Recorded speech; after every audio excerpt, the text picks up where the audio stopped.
bukan kamu yang menopang akar itu, melainkan akar itu yang menopang kamu. 19 abad telah berlalu, iman Kristen bangsa-bangsa telah dicabut dari akar Ibraninya. Ini saatnya akar Ibrani iman Kristen dipulihkan sebelum kedatangan Mesias yang kedua kembali seperti pada jemaat Mesianik mula-mula. Mari menggali akar Ibrani iman kita bersama Gembala Insinyur Benyamin Obadiah, pendiri dan ketua Kehilat Mesianik Indonesia.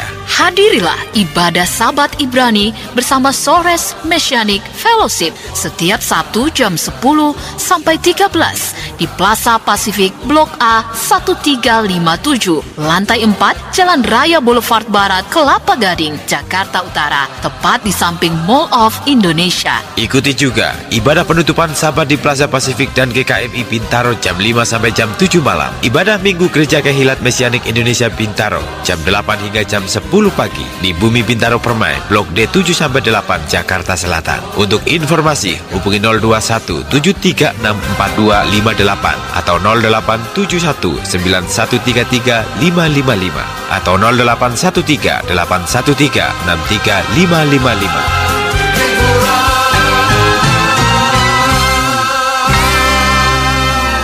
Ya, Shalom Heart Listener yang dikasihi Tuhan dimanapun Anda berada. Kita jumpa lagi dalam siaran Akar Ibrani setiap hari Rabu mulai dari jam 8 sampai jam 9 malam bersama Bapak Pendeta Insinyur Benyamin Obadiah, pendiri dan juga gembala dari Gereja Kehilat Mesianik Indonesia, dan saya Ira Natali yang akan menemani Anda menggali akar Ibrani iman Kristen kita. Siaran ini dapat didengar melalui gelombang 100.6 FM atau melalui internet live streaming www.heartline.co.id di seluruh Nusantara bahkan mancanegara. Dan sementara Anda mendengar siaran ini, Anda dapat mengirimkan komentar atau pertanyaan Anda ke nomor telepon 0857 191 33555, 0857 191 33555. Tulis AI, kota, nama dan pertanyaan Anda. Dan sebelum kita membahas topik yang pasti akan memberkati kita semua, kita akan sapa dulu Bapak Pendeta Insinyur Benyamin Obadiah. Shalom Pak Ben. Ya, shalom Ibu Ira, shalom Heart Listener dimanapun Anda berada. Shalom B'Shem Yeshua HaMashiach. Salam sejahtera dalam nama Yeshua HaMashiach, Tuhan Yesus Kristus. Amin, puji Tuhan. Mungkin Pak Ben ada yang ingin menyampaikan salam gitu kepada anggota pendengar heart listener dimanapun. Ya, saya kira saya mau memberikan salam kepada semua pendengar yang di seluruh wilayah Nusantara sampai di Papua ya, juga di Kalimantan, bahkan di mancanegara. Yang selalu setia mendengar siaran Akar Ibrani ya Pak Ben. Jadi kita senang bisa melalui kerjasama dengan Radio Heartline, pengajaran firman Tuhan diberitakan di bagian bumi ini. Ya, puji nama Tuhan, ya sungguh luar biasa. Baik Pak Ben, pada malam hari ini kita akan membahas topik apa nih? Ya, hari ini kita akan membahas kelanjutan dari prinsip dasar iman ya yang tertulis dalam Ibrani pasal 6. Ya. Dan khususnya saat ini kita akan bicara yang ketiga, yaitu pedoman berbagai baptisan. Pedoman berbagai baptisan. Oh, satu hal yang menarik begitu ya. Karena ternyata ada berbagai macam baptisan yang dikenal oleh orang Kristen gitu ya Pak Ben. Ya, berbagai baptisan ya. Yang ini yang ada di dalam Alkitab ya. Kalau di Kristen kan cuma satu. Tapi di dalam Alkitab ini ada dikatakan berbagai baptisan. Nah, apa itu gitu ya. Nah, tentu saja ini sesuatu hal yang perlu dipahami karena itu tertulis di dalam kitab suci kita. Ya itu yang akan kita bahas ya. Iya, jadi maksud saya tuh maksudnya di gereja ada berbagai baptisan tuh kan ada yang baptis percik, ada yang selam. Oh gitu. bukan itu, ternyata yang bukan dimaksud itu bukan itu ya. Oke. Jadi bukan jadi itu. Seperti apa nanti kita akan bahas bersama-sama Bapak Pendeta Benyamin Insinyur Obadiah. Ya, saudara, kita akan lihat Ibrani pasal 6 ayat 1 dan 2 ya. Ini memang merupakan ayat yang menyatakan bahwa ada prinsip dasar, ada pengajaran dasar, ada hal-hal yang mendasar di dalam kehidupan orang percaya waktu mereka baru datang menjadi percaya. Jadi tadinya belum percaya, lalu menjadi percaya, lalu ada hal-hal yang mendasar. Ya. Dan memang di dalam pembahasan surat Ibrani pasal 6 itu dikatakan, bahkan dari 5 ya, dari pasal 5 itu dikatakan bahwa orang-orang Ibrani, yaitu orang-orang Ibrani atau orang Yahudi yang ditulisi surat oleh penulis surat Ibrani ini, mereka itu perkembangan rohaninya kok kurang cepat begitu ya. Jadi ada semacam stagnan, ada semacam lamban begitu ya. Sehingga sepertinya mau dijelaskan hal-hal yang lebih mendalam, lebih tinggi begitu, yang merupakan warisan dari iman kepada Yesus Hamasiah, tetapi belum bisa karena mereka ternyata lamban ya. Nah, jadi waktu kita membaca itu lalu kita bisa lihat bahwa ada hal-hal yang ternyata dasar, yang sangat mendasar ya. Tapi kemudian waktu saya juga perhatikan hal yang dianggap mendasar pada abad pertama oleh penulis kitab Ibrani ini, lalu saya coba tanyakan atau mulai berpikir apakah hal-hal yang mendasar yang abad pertama itu di abad 21 sekarang itu sudah menjadi sesuatu yang biasa. Ternyata juga belum. Ternyata tidak juga. Ternyata gitu tidak ya. juga gitu. Jadi ternyata sejarah berulang ya Pak. Banyak hal juga yang tidak diketahui oleh jemaat abad 21 padahal udah 20 abad yang lalu. Iya. Nah, jadi karena itu lalu saya merasa bahwa ini perlu dibahas satu demi satu ya, supaya kita lebih paham dan kemudian setelah itu kita akan bisa lebih mudah untuk mengikuti apa yang dimaksud dengan pengajaran yang lebih tinggi, yang lebih dalam secara rohani ya. Ya, ini memang satu topik yang bagi saya ini pasti akan menjadi satu hal yang menarik gitu Pak Ben ya, karena melihat perkembangan iman dari orang-orang percaya gitu akhir-akhir ini kok sepertinya juga suam-suam kuku atau bahkan bisa dikatakan menurun juga begitu ya. Nah, jadi dengan diangkatnya topik ini saya rasa dan bukan saya rasa ya, pastinya itu akan memberkati kita semua. Ya, dalam kita coba lihat di dalam Ibrani pasal 6 ayat 1 dan 2 ya. Kita sudah pernah membacanya, tapi saya ingin barangkali kita perlu baca ayat Alkitab juga karena ini memang siaran rohani. Iya, dasarnya memang dari kitab suci ya. Ibrani pasal 6 ayat 1 dan 2. Sebab itu marilah kita tinggalkan asas-asas pertama dari ajaran tentang Mesias dan beralih kepada perkembangannya yang penuh. Janganlah kita meletakkan lagi dasar pertobatan dari perbuatan-perbuatan yang sia-sia dan dasar kepercayaan kepada Elohim, yaitu ajaran tentang pelbagai pembaptisan, penumpangan tangan, kebangkitan orang-orang mati, dan hukuman kekal. Ya, saudara, di situ ada 6 hal ya yang dikatakan sebagai hal-hal yang dasar, yang mendasar, dan bahkan di ayat di pasal 5 ayat 12 dikatakan itu adalah makanan bayi, susu bagi bayi gitu ya. Dan kemudian di sana dikatakan bahwa karena hal-hal itu tidak atau belum dikuasai, maka hal-hal yang lebih tinggi itu tidak bisa diberikan atau agak lambat untuk bisa diberikan. Nah, ada hal-hal yang tadi kita baca itu ada 6 hal ya. Dan sudah dibaca itu pertama, bagi orang yang baru percaya kepada Hamasiah, Yesua, kepada Tuhan Yesus Kristus, maka perlu diajarkan hal yang sangat dasar adalah pertobatan dari perbuatan yang sia-sia. Apa itu perbuatan yang sia-sia? Itu adalah dosa. Jadi pertobatan itu harus diajarkan. Bahwa memang orang yang percaya itu memang dia harus bertobat. Jadi bertobat itu apa? Bertobat dalam bahasa Ibrani itu tesufah. Ya, tesufah itu artinya berbalik. Berbalik. Jadi tadinya dia berjalan ke satu arah, misalnya dia berjalan ke barat, maka kalau dia berbalik dia berjalan ke timur. Kalau dia berjalan ke selatan, maka kalau dia berbalik maka dia harus berjalan ke utara. Dan artinya tadinya dia memegang dosa dan menganggap dosa itu sesuatu yang menguntungkan dia, sekarang dia anggap itu kerugian. Nah, dia tinggalkan dosa. Nah, ini perlu diajarkan. Dan saya melihat ya, bahkan ada SMS masuk kepada saya, oh itu tidak perlu sekarang ada beberapa hal, beberapa keadaan, bahkan ya ada beberapa bagian dari kekristenan yang tidak lagi perlu mengajarkan pertobatan. Jadi pokoknya datang aja sama Tuhan katanya ya. Tapi tidak mengajarkan pertobatan, tidak mengajarkan bahwa dosa harus ditinggalkan. Nah ini kan merupakan salah satu keadaan ya yang memilah atau memotong memilah separuh ya. Memotong firman Tuhan separuh, hanya memakai yang separuh. Jadi hal-hal yang bersifat dosa itu jangan diurus lagi, pokoknya datang sama Tuhan, nanti mudah-mudahan langsung itu juga yang lain ditinggalkan. Belum tentu ya saya katakan. Nah, ajaran yang seperti itu disebut hyper grace. Ajaran yang disebut hyper grace, jadi kasih karunia yang di exaggeration ya, yang dilebaikan. Ya, jadi kasih karunia semua. Jadi nggak usah ada urusan pertobatan, itu nggak usah, karena kasih karunia akan mengubah semua. Itu adalah cara berpikir Yunani, cara berpikir linier.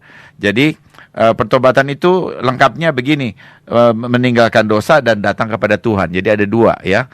Pertama meninggalkan dosa dan datang kepada Tuhan. Tentunya waktu dia meninggalkan dosa pun itu adalah pimpinan Roh Kudus. Ya, tentu itu bukan dengan kekuatan sendiri, tetapi dengan pimpinan Roh Kudus. Tetapi stepnya itu meninggalkan dosa, datang kepada Tuhan. Dua step ya. Nah, saya kira ini sesuatu yang penting. Nah, tapi sekarang kalau dosa nggak usah urus, nggak usah diomong-omong, nggak usah diurus, nggak usah diberitahu, ya, tidak diajarkan lagi bagaimana harus meninggalkan dosa. Tapi kemudian datang saja sama Tuhan, lalu itu jadi separuh, half truth ya, hanya separuh dari kebenaran firman Tuhan. Nah, jadi itu lalu kemudian akan membuat masalah, karena pada kesempatan berikutnya dalam perjalanan hidupnya mengiring Mesias Yeshua, maka dia akan tersandung lagi pada dosa yang sama, karena memang belum pernah ditinggalkan. Dan ini membuat kekristenan itu menjadi satu kekristenan yang lemah, yang rentan terhadap pemurtadan ya. Nah, jadi saya percaya bahwa ini saja, ini dasar ya, ini saja, ini harus diingatkan kembali di abad 21. Nah, pada waktu itu juga waktu surat Ibrani ditulis pada abad pertama. Dan kalau kita mau melihat tahunnya, maka tahunnya kira-kira antara 64 sampai 68 ya, itu taksiran orang-orang scholars atau para pakar yang menaksir ini. Tentu saja ini sebetulnya bisa diamati dari tulisannya sendiri ya. Jadi sebelum bait suci dihancurkan. Ya, itu yang pasti. Nah, jadi kita lihat itu juga harus disampaikan oleh penulis surat Ibrani kepada orang-orang percaya pada waktu itu, orang Ibrani yang percaya. Ternyata di abad 21 juga masih tetap mempunyai masalah ya. Dan sehingga kita memang perlu selalu mengingatkan hal ini. Nah, kemudian setelah pertobatan dari perbuatan yang sia-sia, sia-sia adalah dosa, maka perlu datang kepada Elohim dengan iman. Nah, itu adalah yang kedua. Yang kedua ya, iman kepada Elohim. Iman kepada Elohim itu bukan kredo, bukan pernyataan iman diucapkan, bukan itu. Di dalam pengertian Ibrani, iman itu dilakukan. Iman itu merupakan dorongan untuk bertindak. Nah, ini yang juga miss lagi. Ada banyak, kalau kita baca di abad 21, iman, udah pengakuan. 12 pengakuan iman rasuli. Udah, baca begitu udah selesai orang beriman gitu ya. Tidak begitu. Buktikan di dalam perbuatan sehari-hari, dalam tindakan, dalam pengambilan keputusan. Itu harus dibuktikan. Itulah yang dimaksud dengan iman kepada Elohim. Beriman kepada Elohim oleh penulis Ibrani. Nah, tetapi ini pun adalah bukan sesuatu yang begitu tinggi. Ini adalah bagi penulis surat Ibrani ini yang beberapa orang percaya bahwa itu adalah Rasul Paulus, walaupun ini tidak ditulis ya.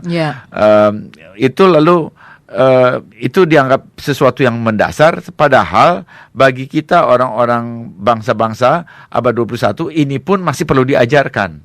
Jadi karena itu kita bisa lihat bahwa level rohani atau peringkat rohani abad 21 itu sebetulnya nggak terlalu jauh lebih baik atau tidak terlalu lebih baik daripada abad pertama. Bahkan barangkali tadi Bu Ira mengatakan bahwa ini ada kecenderungan juga dengan segala keduniawan yang meningkat itu malah tergerus ya. Ya, betul. Nah, karena itu lalu kita perlu sekali kembali lagi untuk menyatakan hal-hal ini.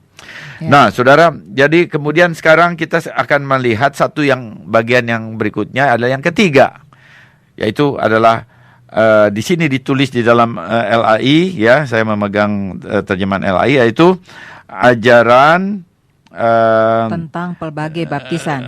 Ajaran tentang pelbagai pembaptisan ya, persisnya begitu. Ajaran tentang pelbagai baptisan. Nah, ini waktu ini ditulis demikian, maka orang Kristen yang membaca abad 21, orang Kristen bangsa-bangsa abad 21 mengatakan, atau scholarsnya ya, ada orang yang sekolah teologi mengatakan, loh, di Kristen itu hanya satu baptisan. Sedangkan di sini ajaran berbagai-bagai baptisan. Oh, kalau begitu ini adalah khusus untuk orang Yahudi, bukan untuk orang Kristen pada umumnya, orang percaya pada umumnya maksudnya ya. Jadi untuk Yahudi, karena di Kristen itu hanya satu baptisan. Nah, sekarang pertanyaannya ini, saya ingin saudara kita membaca ya sesuai dengan nama siaran ini adalah Akar Ibrani. Ya. Maka kita selalu ingin membaca kitab suci dari perspektif sejarah pada abad pertama. Di situ kita harus memahami kenapa di abad pertama dia tulis ini. Dia tidak menulis ini abad 21. Dia tidak menulis ini kepada, dikatakan itu Kristen pada umumnya, tapi dia tulis pada orang Ibrani, yaitu orang Yahudi yang percaya ya.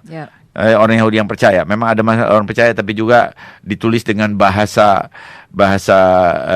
Yunani yang ini ditulis dalam bahasa Yunani ininya ya. Surat Ibrani itu originalnya itu dalam bahasa Yunani ya.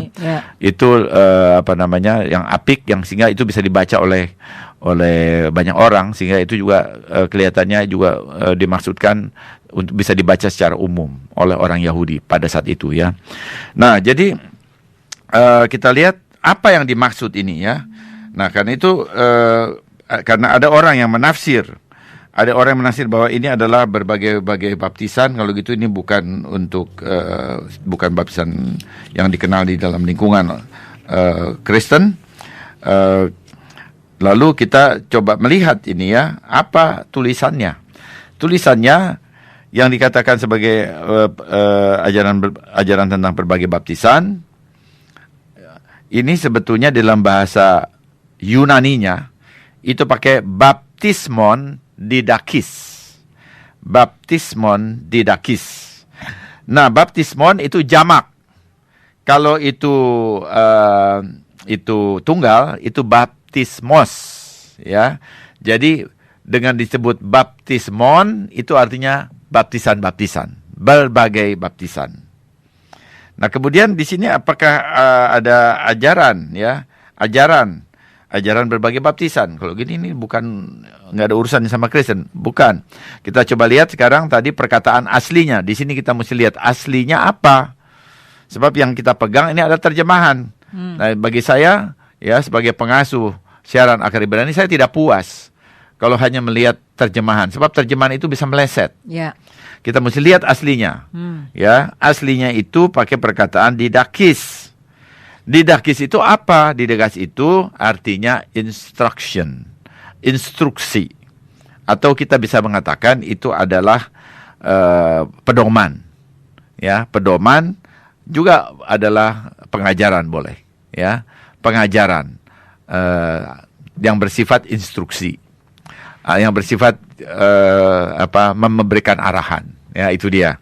Nah, jadi kalau begitu kita bisa lihat bahwa pada abad pertama di lingkungan orang Yahudi yang di sini disebut Hebrew, Ibrani, itu ada bermacam-macam baptisan. Ya. Dan berbagai macam baptisan, dan ini kita harus ingat bahwa ini ditulis antara tahun 64 sampai 68. Rabi Shaul, Rasul Paulus itu diperkirakan juga meninggal antara 64 sampai 66 ya. Ya, jadi di sekitar itu. Nah, jadi kita bisa lihat bahwa ini ada kemungkinan juga dia yang menulis. Walaupun dia tidak menulis, dia tidak memberikan namanya ya dalam surat ini. Ya, Pak Ben, kita akan break dulu sebentar untuk mendengarkan pujian yang berikut. Listener yang dikasih oleh Tuhan, Anda masih bersama siaran Akar Ibrani, dan pada malam hari ini kita sedang membahas prinsip dasar iman yang diambil dari Ibrani pasal 6 ayat 1 dan 2. Di sana ada 6 ya prinsip dasar iman, dan pada malam hari ini kita sudah sampai ke pembahasan nomor 3, yaitu ajaran tentang pelbagai pembaptisan. Ya, saudara, jadi tadi saya katakan bahwa didakis itu adalah pedoman, instruksi atau juga pengajaran atau teaching ya. Nah, itu gambarannya barangkali itu seperti katekesasi ya. Kalau orang untuk sebelum dibaptis itu ada katekesasi, ada penjelasan. Nah, itu yang dimaksud. Nah, sekarang bahwa ada banyak orang yang kemudian percaya kepada Yesus HaMasiah, dan Yesus mengatakan bahwa baptislah mereka dalam nama Bapa, Anak, dan Roh Kudus. Kemudian mereka dibaptis. Jadi baptisan itu sesuatu yang penting, bukan sesuatu yang tidak penting. Ini adalah perintah ya. Tetapi kemudian apakah terus-menerus hanya di situ? Apakah terus-menerus hanya urusan tentang instruksi bagaimana orang harus dibaptis, itu saja yang dibahas, seperti nggak ada urusan lain begitu ya. Nah, ini yang sebetulnya yang ditulis oleh penulis surat Ibrani ya. Loh, kenapa cuma di situ saja? Ada hal-hal yang lain. Bahkan kalau memang itu udah bisa, ya udah nggak usah di situ terus begitu ya. Nah, jadi bahwa baptisan itu penting, tentu saja penting, tetapi lalu jangan berhenti di sana. Jangan mengurusi katekesasi terus begitu, urusan baptisan saja gitu ya. Itu sebetulnya maksud dari surat Ibrani pasal 6. Ya, kalau istilah keren sekarang tuh harus move on gitu, Pak Ben. Ya, jangan hanya di situ-situ terus, jadi berputar-putar di situ-situ saja ya. Nah, jadi sekarang tetapi kita coba lihat ya bahwa ini adalah satu subjek yang penting, baptisan. Kita coba lihat baptisan dalam perspektif abad pertama tentunya. Ini ditujukan kepada orang Ibrani, atau juga orang Ibrani itu juga sekarang disebutnya orang Yahudi ya, Israel Yahudi ya.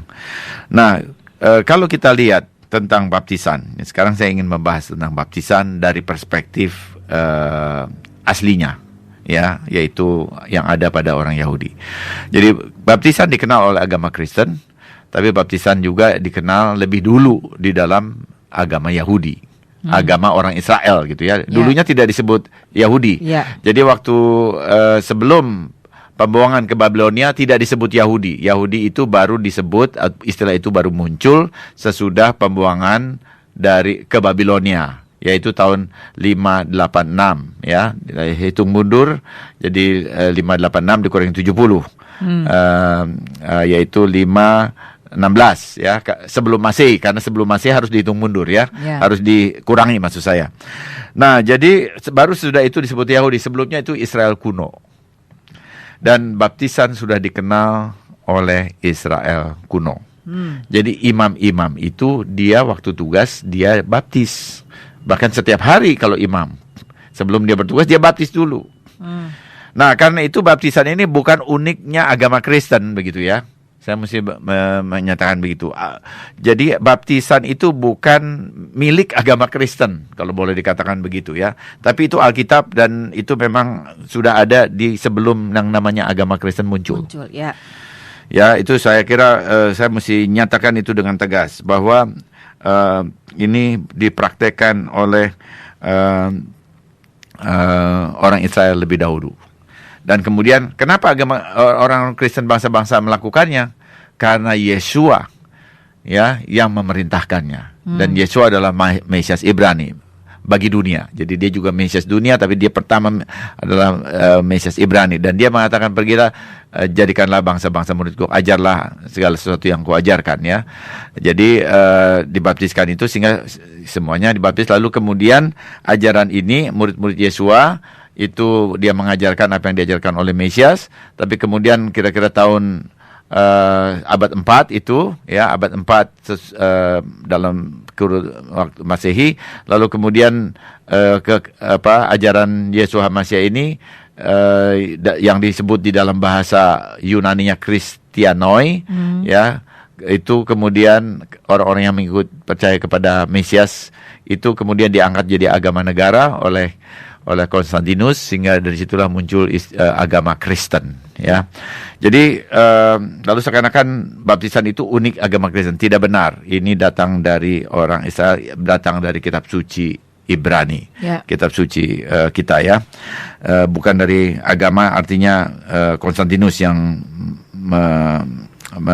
memulainya. Nah, karena itu kita coba lihat baptisan dalam lingkungan orang-orang Israel atau orang Yahudi secara asli, ya. Jadi murid-murid Yeshua mereka melakukan baptisan, atau dalam bahasa Ibrani itu mikveh. Mikveh, ya. Jadi orang-orang yang mau menjadi murid Mesias itu di mikveh. Itu tandanya. Disebut inisiasi, ya. Jadi orang yang mau jadi murid Yeshua itu yang di mikveh. Kalau dia tidak mau jadi murid Yeshua, ya tidak di mikveh, gitu, ya. Dan karena itu orang yang mau menjadi murid Yeshua, dia mesti ngambil keputusan.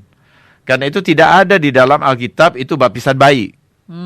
Tidak ada. Di dalam lingkungan orang Ibrani tidak ada baptisan bayi. Nah, supaya tahu bahwa surat Ibrani ini ditulis abad pertama dan tidak mengenal baptisan bayi. Oh, jadi baptisan bayi itu dikenal setelah ada kekristenan itu, ya, Pak Ben? Iya, kekristenan, lalu kemudian membuat modifikasi, ya. Mengapa modifikasi? Karena baptisan itu dipercaya menggantikan sunat.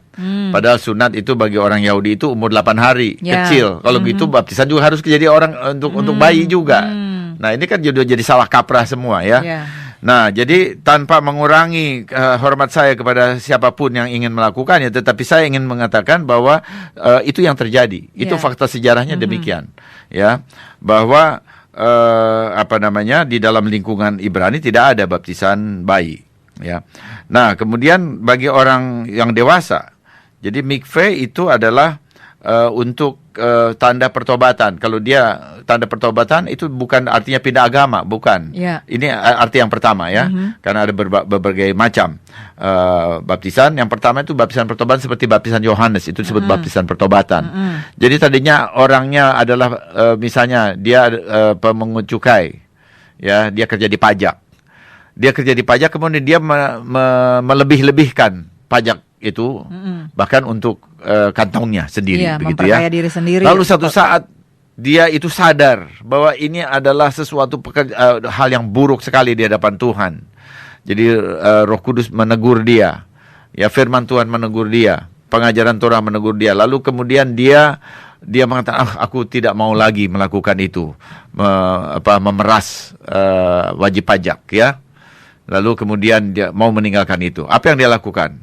Dia tidak mau lakukan lagi, tapi kemudian dia perlu mengambil satu tindakan, satu keputusan, bahkan jadi satu tindakan untuk menandai keputusannya, yaitu dengan mikveh, dengan baptis.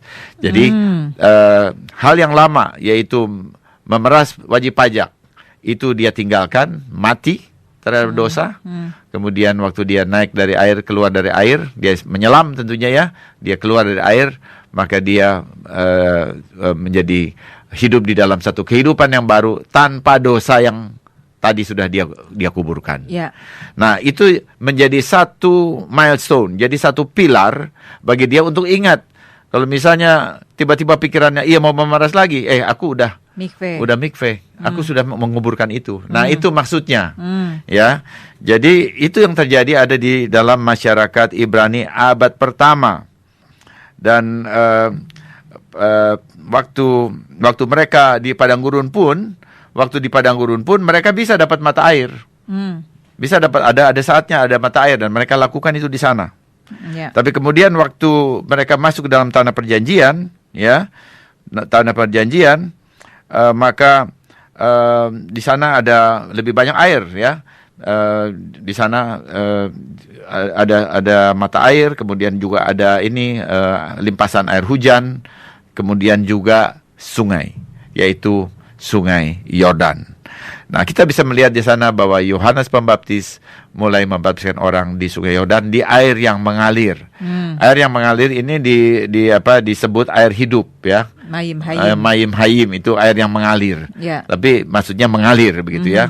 Tapi lalu arti atau perkataan mayim hayim dalam bahasa Ibrani jadi air hidup, itu lalu kemudian juga bisa mempunyai dimensi makna yang lebih banyak lagi, yaitu air itu menyatakan kehidupan. Dan tanpa air orang tidak bisa hidup ya. Dan air yang kehidupan itu secara rohani adalah Yeshua HaMashiach, firman Tuhan. Ya, amin, puji nama Tuhan. Ya, mungkin Pak Ben kita akan berhenti dulu sebentar ya untuk kembali mendengarkan pujian yang berikutnya. Ya, heart listener yang dikasih oleh Tuhan, sebelum Pak Ben melanjutkan pembahasan kita pada malam hari ini, yaitu mengenai ajaran tentang pelbagai pembaptisan yang diambil dari Ibrani pasal 6 ayat 1 dan 2. Saya ingin menyampaikan beberapa informasi penting ya yang harus diketahui oleh heart listener. Yang pertama, bahwa kita sedang menyambut hari-hari raya Tuhan ya. Di tahun ini, yaitu kita masih ada 3 hari raya terakhir ya. Yang pertama itu adalah Yom Teruah atau Rosh Hashanah atau kepala tahun atau tahun baru. Kita akan merayakannya pada hari Minggu tanggal 13 September jam 17 di GKMI Bintaro. Kemudian 10 hari berikutnya yaitu Hari Raya Yom Kippur atau Hari Raya Pendamaian pada hari Rabu tanggal 23 September jam 18 di GKMI Bintaro dan juga di GKMI Kelapa Gading. Dan kemudian kita juga akan merayakan Hari Sukot. Hari Sukot ini, Hari Raya Sukot atau Tabernakel atau Pondok Daun, itu dirayakan di awal dan juga di akhir. Jadi Sukot hari pertama kita akan merayakannya pada hari Minggu tanggal 27 September jam 17 di GKMI Bintaro. Sedangkan Sukot hari ke-7 itu digabung dengan Hosana Rabbah dan juga Semini Aseret ya pada hari Minggu tanggal 4 Oktober jam 17 di Kelapa Gading. Untuk informasi lebih lanjut mengenai hari-hari raya ini, heart listener bisa menghubungi Ira di nomor telepon 0813-813-63555, 0813-813-63555, tentunya sesudah selesai siaran ini. Kemudian selain itu juga kami mempunyai buku-buku ya. Yang pertama itu buku yang berhubungan dengan 7 hari raya yang ditetapkan oleh Tuhan, seperti yang ditulis di dalam Imamat pasal 23. Buku-buku ini ditulis oleh Bapak Pendeta Insinyur Benyamin Obadiah. Yang pertama itu adalah Mesias dalam 7 hari raya Tuhan. Nah, hati senang dikasih oleh Tuhan, jika Injil menceritakan kehidupan dan kematian Yesua, maka 7 hari raya yang diperintahkan Tuhan di dalam Imamat pasal 23 itu adalah Injil dalam arti yang paling penuh dan lengkap. Jadi apabila kita merayakan 7 hari raya, itu sama dengan kita merayakan Yesua, Mesias Ibrani yang dijanjikan, juru selamat pribadi Anda dan saya. Ya. Kemudian buku yang kedua itu adalah juga ditulis oleh Bapak Pendeta Insinyur Benyamin Obadiah, Surat kepada Jemaat-Jemaat Galatia, suatu pendekatan mesianik. Di dalam buku ini menceritakan bagaimana umat Kristen abad 21 termasuk Indonesia telah kehilangan makna historis dan keutuhan surat Galatia yang ditulis oleh Rasul Paulus pada abad pertama. Jadi buku ini merupakan penuntun ya, tadi Pak Ben menyinggung juga masalah penuntun ya. Penuntun itu yaitu didakes ya Pak Ben didake ya. Jadi buku ini merupakan penuntun atau pedagogos bagi para pembaca kepada pengertian yang ada di dalam hati dan pikiran Rasul Paulus sebagai penulisnya. Jadi siapa saja yang perlu memiliki buku ini? Ada 3 kelompok. Yang pertama itu adalah kelompok Kristen Mesianik yang beriman kepada Mesias Yesua dan taat Torah, namun mendapat kesulitan untuk menjawab kritik terhadap tindakan iman mereka. Kemudian kelompok yang kedua yaitu kelompok orang percaya yang terobsesi untuk melakukan Torah tetapi dengan persepsi sendiri sehingga menolak ajaran Rasul Paulus yang dianggap sebagai membatalkan Torah. Ya, jadi buku ini layak dipertimbangkan. Kemudian yang ketiga yaitu kelompok orang percaya yang berpikir dengan perspektif Helenis bahwa Torah adalah hukum yang keras yang sudah disingkirkan oleh Rasul Paulus.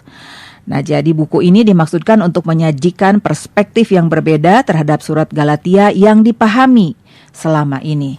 Jadi ini merupakan satu buku yang penting, ya, saya sudah membacanya dan saya mendapatkan banyak sekali berkat dari buku ini. Dan bagaimana Heart Listener bisa mendapatkan buku ini? Heart Listener bisa menghubungi Ibu Yanti di nomor telepon 0813 813 17440. 0813 813 17440. Baik, Heart Listener yang dikasih oleh Tuhan, kita kembali kepada topik kita bersama Bapak Pendeta Insinyur Benyamin Obadiah, pelajaran tentang pelbagai pembaptisan.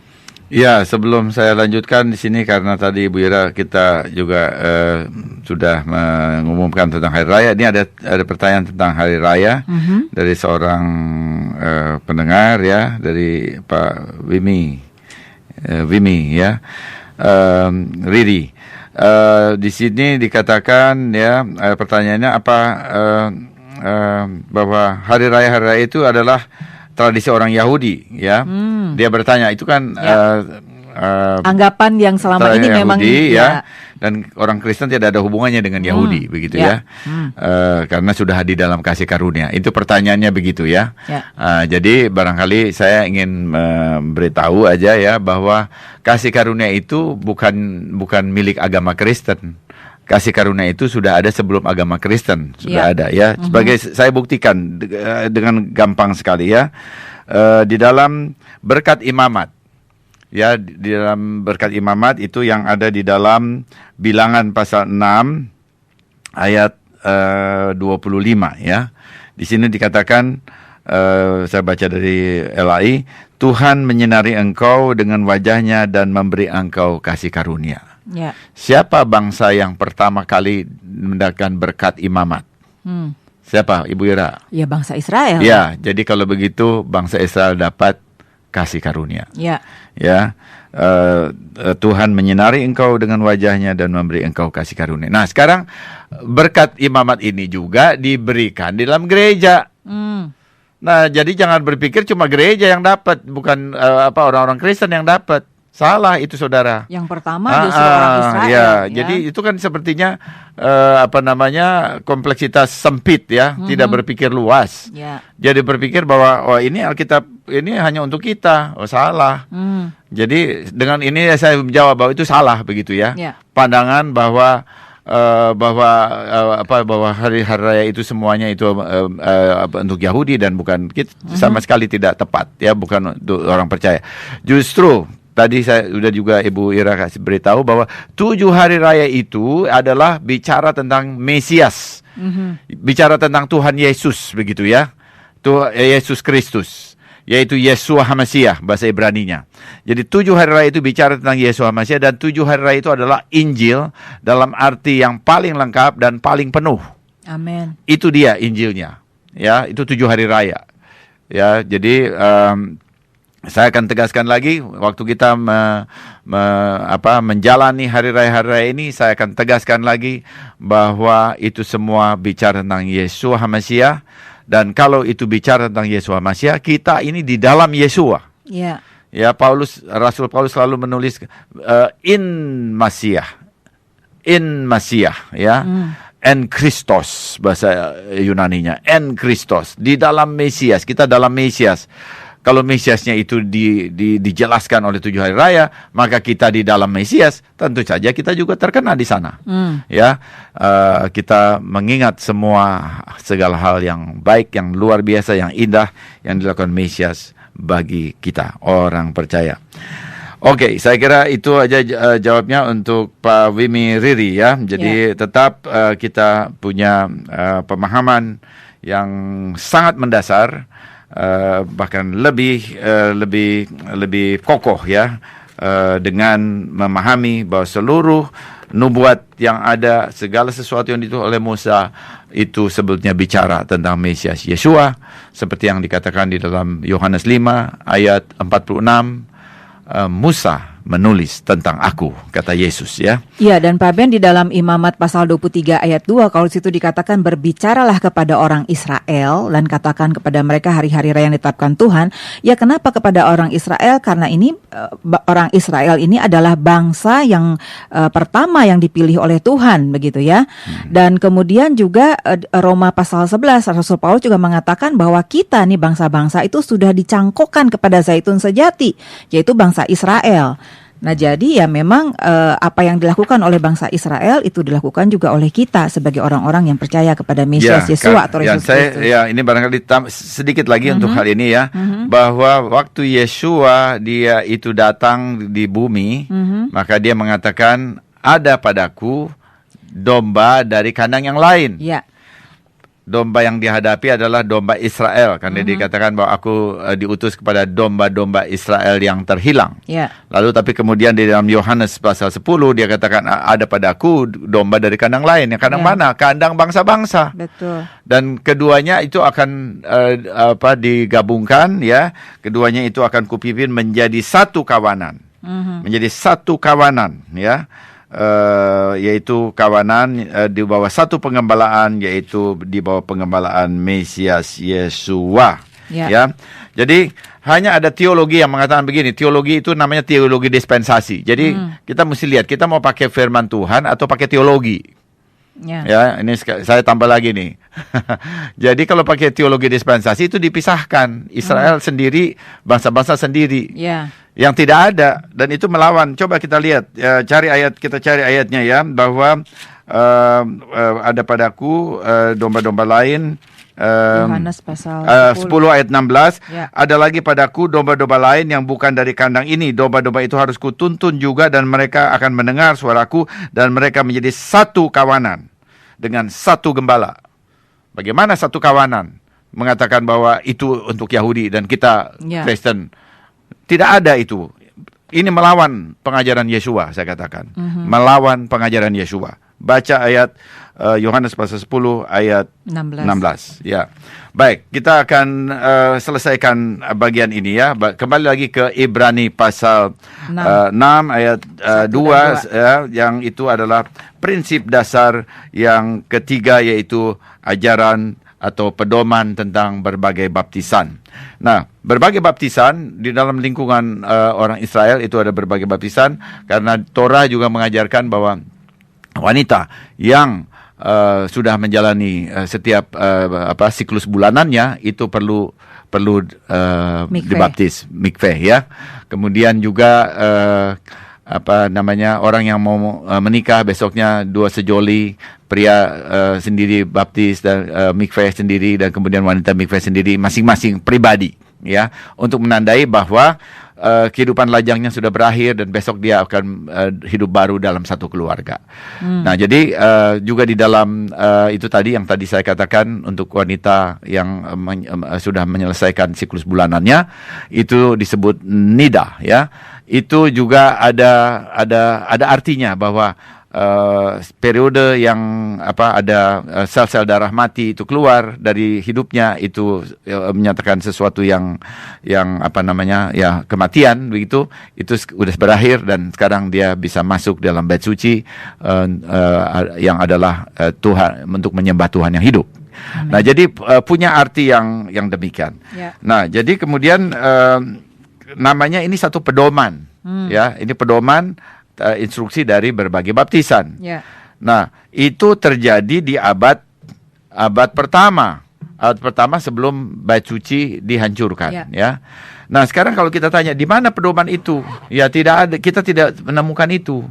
Tidak menemukan itu, tetapi kemudian kita melihat bahwa cara-cara baptisan seperti itu sudah dikenal dengan baik oleh orang Yahudi. Jadi sebetulnya mereka sudah paham. Tapi kalau ditanya tertulisnya mana? Waduh, kita belum dapat hal itu. Tetapi ada sesuatu untuk membuat pedoman baptisan itu seperti apa sih, begitu ya. Kita mempunyai satu dokumen yang ditemukan ya, yang diperkirakan ditulis antara tahun 80 sampai tahun 90 sesudah bait suci kedua dihancurkan. Dan dokumen itu disebut satu dokumen ya, disebut didaki kurion diaton dodika apostolon tois et nesim, yang artinya instruksi dari junjungan melalui 12 rasul kepada bangsa-bangsa. Dan itu lalu disingkat menjadi Didache. Kitab Didache, ya, Kitab Didache. Nah, Kitab Didache ini adalah semacam katekismus, ya, yang dipercaya setelah diselidik begitu, dipercaya bahwa ini adalah dari zaman rasul-rasul. Rasul-rasul itu mempunyai membuat satu pedoman untuk supaya orang bangsa-bangsa itu dia jelas apa yang harus dia lakukan kalau dia percaya atau mereka percaya kepada Yeshua Mesias. Lalu mereka harus melakukan sesuatu, begitu ya. Nah, itu namanya Kitab Didache. Nah, Kitab Didache ini lalu berisi belasan pasal. Nah, salah satu pasal yang berhubungan dengan baptisan, ya, ini saya kasih contohnya, itu katekisasinya atau katekismusnya atau pedoman atau instruksi tentang baptisan itu seperti apa. Ini tertulis sebagai contoh, ya, sebagai pembanding itu adalah dari buku Didache pasal 7. Buku Didache pasal 7. Saya baca ada beberapa ayat di situ, ya. Dan dia mengatakan begini, Didache. Dan mengenai baptisan, baptiskanlah dengan cara seperti ini. Pertama, setelah mengajar semua hal itu, baptislah dalam nama Bapa dan Putra dan Roh Kudus. Di dalam air mengalir. Tetapi jika kamu tidak punya air mengalir, baptislah dalam air lainnya. Ya, yaitu air yang diam artinya. Jika kamu tidak melakukannya, jika kamu tidak dapat melakukannya dengan air dingin, lakukanlah dengan air hangat. Nah, ini kan satu pedoman, ya. Kalau tidak ada air mengalir, air yang diam saja itu artinya kolam, itu juga oke. Kalau nggak bisa di sungai, ya di kolam. Kalau misalnya nggak bisa air dingin, air hangat. Itu kan udah bisa melihat ada itunya pedoman. Akan tetapi apabila kamu tidak mempunyai keduanya, kucurkanlah air 3 kali di atas kepala dalam nama Bapa, Anak dan Roh Kudus. Nah, ini kita bisa melihat. Lalu kemudian di sini kita lihat ada juga kalau tidak bisa dilakukan ada air yang banyak, maka dengan dikucurkan airnya, ya, yang kita bilang itu baptis percik, gitu ya. Jadi tapi beda Pak Ben. Ya, nanti kita lihat dulu. Ini dulu kita baca dulu ini apa yang ada di dalam Didache. Tetapi sebelum baptis, biarlah si pembaptis berpuasa dan juga orang yang mau dibaptis. Dan jika bisa, siapa saja lainnya yang ada dalam jemaat dari orang yang dibaptis itu. Nah, ada puasa di sana. Ini abad pertama ini. Antara tahun 80-90, ya. Dokumen itu. Dan sekarang masih ada ini dokumen ini. Yang kelima, tetapi paling sedikitnya kamu harus menyuruh orang yang hendak dibaptis itu berpuasa 1 atau 2 hari sebelum dibaptis. Para pemula diharuskan mengikuti instruksi, ya, ini. Nah, jadi kita bisa melihat bahwa ini ada dari zaman rasul-rasul, ya, dokumen ini. Tetapi kemudian mulai ditulis itu abad pertama tahun 80-an 90, dan ini diberikan untuk bangsa-bangsa, ya. Pedoman ini diberikan untuk bangsa-bangsa. Nah, jadi mereka itu mendapatkan arahan seperti itu. Nah, jadi kita bisa melihat juga ini dokumen ini lalu kemudian mendapatkan penafsiran, ya, penafsiran. Tetapi kita bisa melihat bahwa prioritas yang pertama untuk baptisan bagi orang percaya bangsa-bangsa adalah tetap diselam. Ya. Baru kalau diselam tidak ada air, baru boleh dipercik. Jadi prioritasnya itu persoalan yang percik itu bukan prioritas pertama. Prioritas pertama tetap selam. Inilah pemahamannya yang disebut dengan pedoman berbagai baptisan yang tulis di sana. Ini adanya sesuatu yang diperlukan oleh orang-orang abad pertama, orang-orang percaya, tetapi penulis surat Ibrani mengatakan bahwa kalau itu sudah dipahami, maka kita perlu lebih maju atau meningkat lagi dalam pemahaman iman, pengertian dan pengetahuan iman, supaya kita memahami seluruh warisan secara sempurna. Hard listener yang dikasih oleh Tuhan, sebetulnya masih ada beberapa hal ya yang perlu dibahas mengenai pengajaran tentang pelbagai pembaptisan.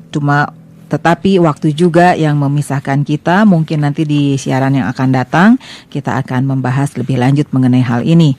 Tiba saatnya bagi kami mohon diri dari ruang dengar saudara. Kiranya damai sejahtera Tuhan yang melampaui akal pikiran terus mengawal saudara. Laitraut, sampai jumpa Rabu yang akan datang. Yesua keselamatanku, Torah kesukaanku. Shalom, anku shalom, anku shalom, anku shalom, anku shalom, anku shalom.